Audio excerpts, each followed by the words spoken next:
Hello guys, marami ang nagsabi na pangit daw ang ito. Pero may sikreto diyan.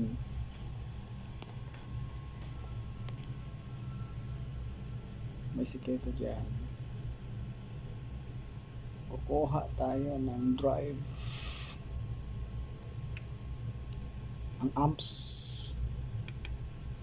Plexi 45, tapos tread plate yung cabinet, tapos yan, tapos ayan distortion aming stomp,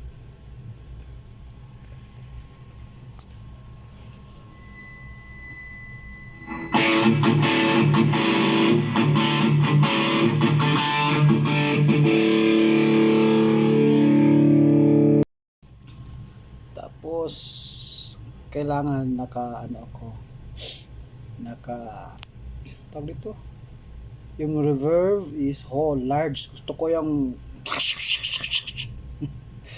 tapos ang kailangan may noise gate siya para hindi siya mag-hum o ng compressor.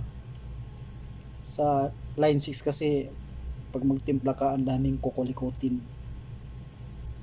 Yung delay ko pala gusto ko yung echo, yung pag pinindot mo tiyog tiyog tiyog, yung delay ng shiz gun, yun ang paborito kong delay na dating, yung may naiwan sa dulo, tiyog tiyog tiyog, tatlo tiyog tiyog, yung una malakas tiyog, yung pangalawa mahina, yung pangatlo medyo mahina na ng konti, tiyog tiyog tiyog, ganun lang gusto kong delay. Okay, bites save.